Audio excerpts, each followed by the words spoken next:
కాకుండా చాలా చక్కగా మహేష్ బాబుని మించేసావమ్మా. అందరూ ఒకసారి చప్పట్లు కొడతాం. ఇప్పుడు నెక్స్ట్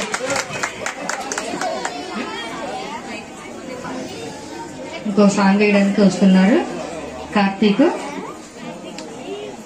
రైతు వెన్నెముక భారతదేశానికి, అటువంటి రైతుకి సంబంధించినటువంటి ఒక పాట మన కార్తీక్ వేస్తాడమ్మా. కార్తీక్ పోయిన సంవత్సరం కూడా చాలా, లాస్ట్ ఇయర్ చాలా బాగా వేసాడు. ఈ సంవత్సరం కూడా వేస్తాడు. అందరూ కూడా చూద్దాం. రావాలి కార్తీక్.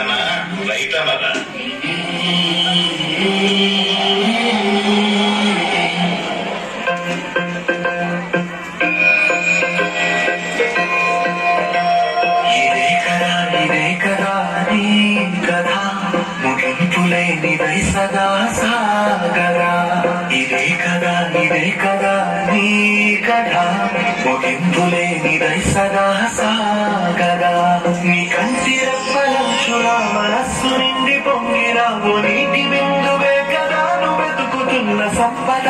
ఒక్కొక్క జ్ఞాపకానికి 100 ఏళ్ల ఆయు ఉందిగా, ఇంకెన్ని ముందు వేచను అవన్నీ వెతుకుతూ మనుష్యులందు నీ కదా మహర్షిలాగా సాగదా. మనుష్యులందు నీ కదా మహర్షిలాగా సాగదా.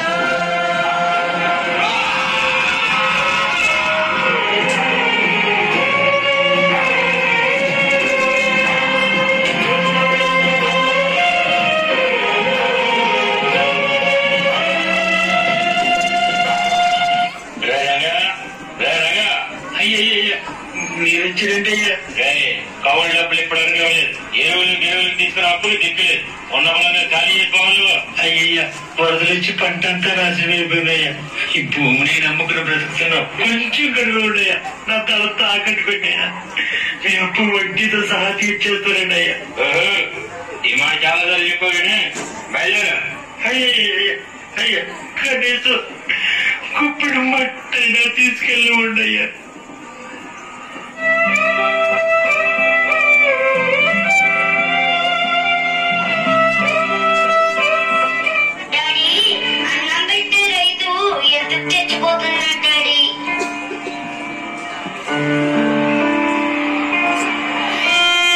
భవిష్యత్తులో నేను ఉండకపోవచ్చు సార్. పురుగుల మందులు మింగేస్తున్నాయి సార్. అర్ధరాత్రి కొడతాడు, రాకాసే కేకలు వేస్తుంది. పెట్టుబడి పెట్టడమే కానీ రాబడి తెలియని జీవితాలు సార్ కనుమరుగైపోతున్నాయి.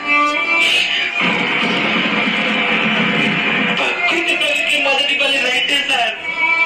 ఈ టీవీ వాళ్ళకి, రాజకీయ నాయకులకి మా బాధలు వీడియో పెట్టి కావాలి. మా శవాలతో సెల్ఫీలు కావాలి. పండించేవాడు ఎండిపోతున్నాయి సార్. అన్నదాత అన్న పడి నాదునే లేదు. కరోనా భయపడి ఇంట్లోనే కూర్చున్నారే. మరి మేము చేతిలో ప్రాణాలు పెట్టుకుని అరికాలు మట్టిలో పెట్టుకుపోతే ఏం తిని బ్రతికేవారు సార్? ఒక్కసారి ఆలోచించండి సార్. ప్రపంచంలో రైతు అంతరించిపోతే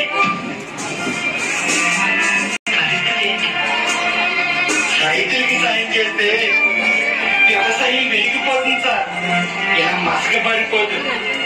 ఇలానే ఉంటే వచ్చే తరాలకు రైతుని ఏ మ్యూజియంలోనో పుస్తకాల్లోనో శిలా విగ్రహాల్లోనో చూపించేస్తా సార్. మీకు దండం పెడతా. భూమి ఆకాశం ఉన్నంత వరకు రైతుని బ్రతికివ్వండి మహాప్రభు. బ్రతికివ్వండి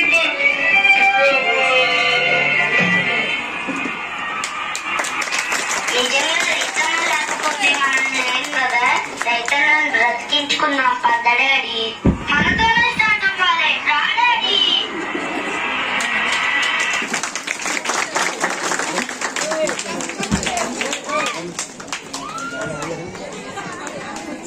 మనకు చాలా బాగా చేశాడమ్మా. ఎందుకంటే మనల్ని ఎక్కడికో తీసుకెళ్ళాడు. అవును కదండి. చాలా మంది అన్నం విలువ తెలియకుండా చాలా మంది డ్రైనేజీల్లో పోసేస్తూ ఉంటారు. అన్నం పరబ్రహ్మ స్వరూపం. అందుకనే 10 సంవత్సరాల నుంచి కూడా మన దేవి సెంటర్లో అందరికీ భవానీలకి మాతలకి కూడా భిక్షలు ఏర్పాటు చేయడం జరిగింది. రైతు బాగుంటేనే అందరూ బాగుంటారు. రైతు పంట పండిస్తేనే అందరి నోట్లోకి 5 వేళ్లు వెళుతున్నాయి. అటువంటి రైతుని మరి అంత చక్కగా చూపించిన కార్తీక్ నిజంగా చూస్తుంటే కళ్ళంతా నీళ్ళు వచ్చేసినాయి అన్నమాట. రైతు అంత కష్టపడితేనే మనం హ్యాపీగా తినగలుగుతున్నాం. అంత అద్భుతంగా పర్ఫార్మెన్స్ చేశాడు మన కార్తీక్. ఏది చేసినా దిగ్విజయంగా చేస్తాడమ్మా. ఇది మాత్రం కార్తీక్ ఉన్నటువంటి స్పెషల్ అన్నమాట. శ్రీ ఆదిపరాశక్తికి